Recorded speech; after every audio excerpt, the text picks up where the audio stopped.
You wanted $100 million. No, I'm you saying offered right him $15 million. I'm saying right here on this show, Conor McGregor keep telling everybody he wants to fight. Let's make it happen.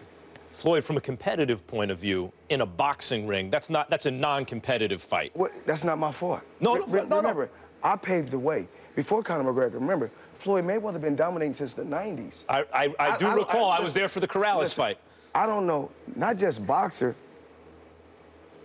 not just boxer, you can't tell me no other athlete that's been at the top for 20 years. Right, so, but let me add, what I'm asking is, from a competitive point of view, because a champion who's performed on the highest level for many years must have competitive juices flowing the way Michael Jordan looks at LeBron James and thinks, I would defend him this way, I would play him that way. Do you look at any young fighters today and think, I know exactly how to beat that guy, I'd like to fight that guy? Not in a business sense, from just a purely athletic, competitive point of view.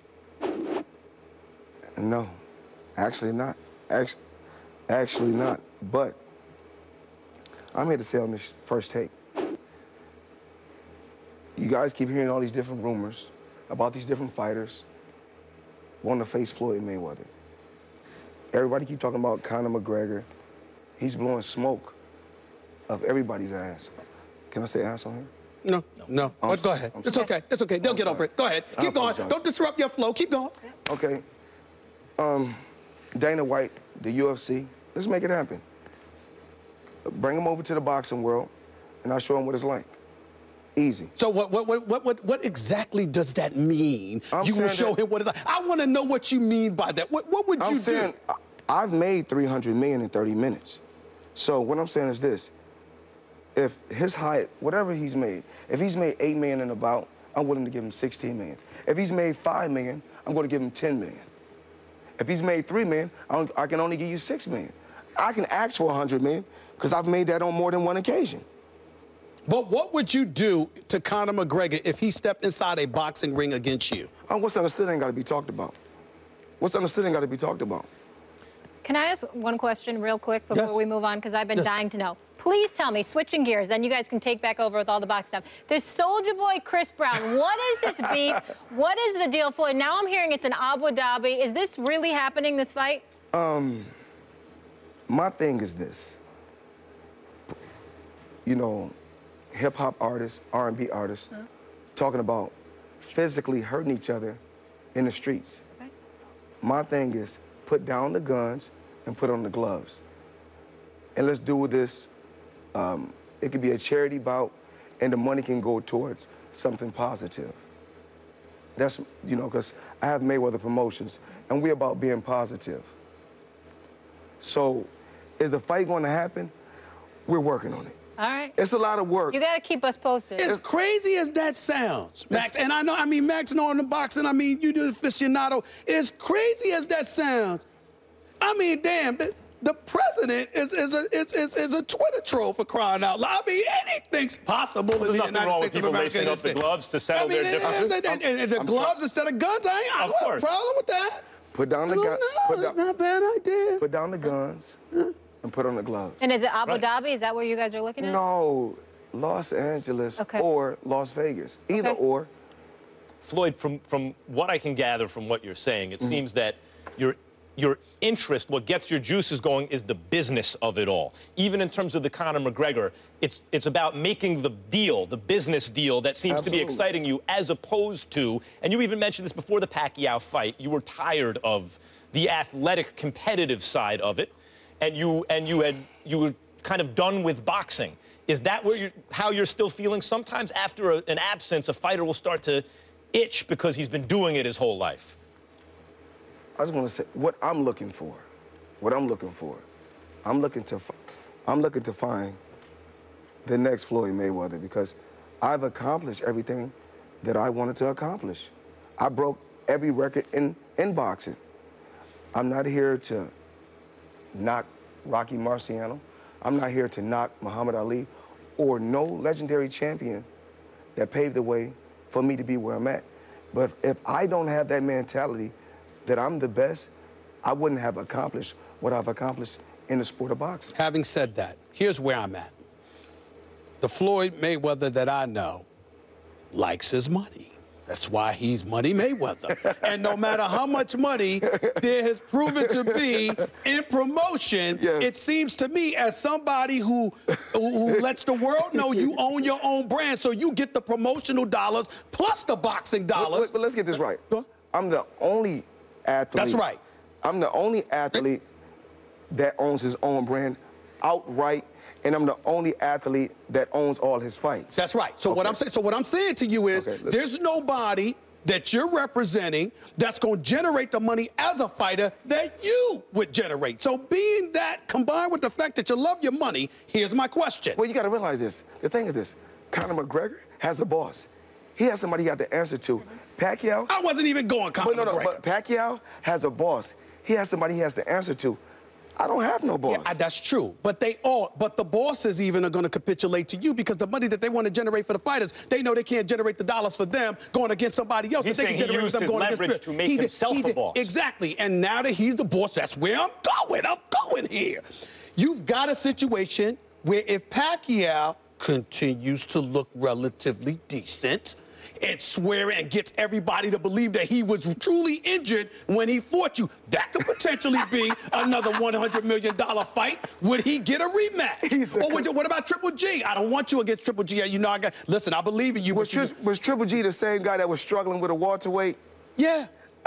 Wait, with Kell Brooks. Kell Brooks. But I'm just saying, what he would argue is that he can't get good fights, so he's getting hit on purpose. So with Pacquiao, is this the same guy when the fight was over?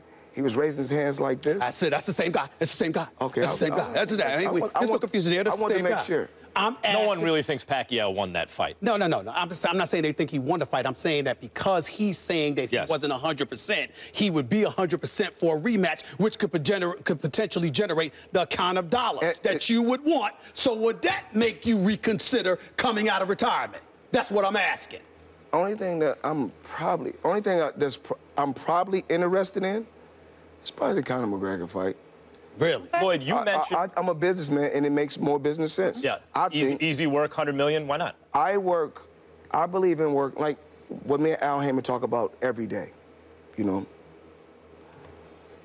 I believe in working smarter, not harder. Floyd, you mentioned looking for the next Floyd Mayweather. The problem with that is you not only need to find an all-time great fighter who doesn't take a lot of punishment and has the ability to win all of his fights, because a lot of your popularity was based on the fact, oh, no one can beat you.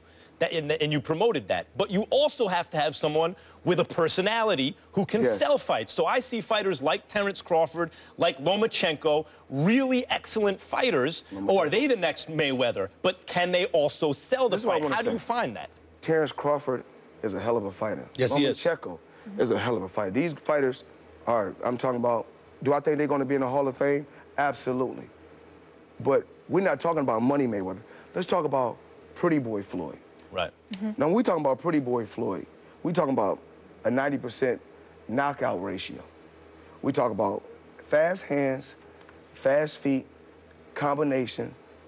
I mean, a complete fighter. But you remember, I was a professional as a teenager. So after the Shambe Mitchell fight, my body was completely broke down. Or probably after the Arturo Gatti fight, my body was completely broke down. It was Shambe Mitchell, because Arturo Gatti fight, he didn't touch you. I was there, Atlantic City. The man didn't touch you. I mean, don't even get me started. He didn't even touch you. He didn't touch you. We got to get a quick break in here. Broke it down. Floyd, What did he break you down with bad breath? He didn't touch you.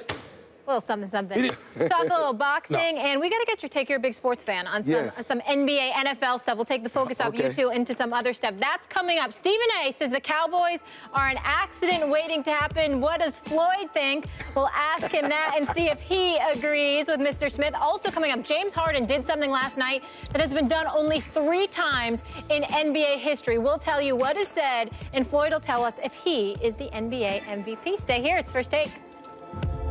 I don't know all the details, so I'm not casting any aspersions on anybody. Yes. But I remember that sort of beef, whatever it was, between you and Adrian Broner. And the one thing that resonated with me is that you always came across as somebody that tried to do good things for him. and then somehow, some way, things fell apart. I'm not asking you about you and Adrian Broner per se, but what I'm saying is as a promoter now, when you speak about loyalty, is that really a reasonable expectation considering how temperamental boxers can be? Even though we have a lot of fighters that's disloyal, we have promoters that's disloyal, I'm trying to make the sport better. I'm being honest, as far as being a lot more positive. The Floyd Mayweather that I was when I was 19, 21, 25, 30, 35, I'm totally different now. Next month I'll be 40. So I look at sports and the boxing game totally different. I'm here to help fighters. Mayweather Promotions is here to help fighters grow. Let me ask you this. How do you do both? Because it seems to me boxing is a lot of exploitation of fighters, yes, which you spoke about for many years. Yes. And one of the things that you and Al Heyman did was flip that around at times, and sometimes exploited the networks and the fans. You flipped the script, as they say, the paradigm. What do you mean? How do you? Well, for example, if you have a fight where guys are landing a lot of punches, that's not good for the fighter's health, right? But you can sell that to the fans. So as a promoter, how do you do both? How do you bring excitement, pump up the game, and also protect fighters from being hurt? Because it's a hurt business. In the sport of boxing, my mentality is this. If you're going to take a lot of punishment, try to get much as you can possibly get financially for taking the punishment. So it's not about necessarily the style of the fight, it's about compensating the fighters as well as possible for the risk. That's what I said. It's not about the promoter winning. It's about the fighter winning. It's about the fighter getting the lion's share.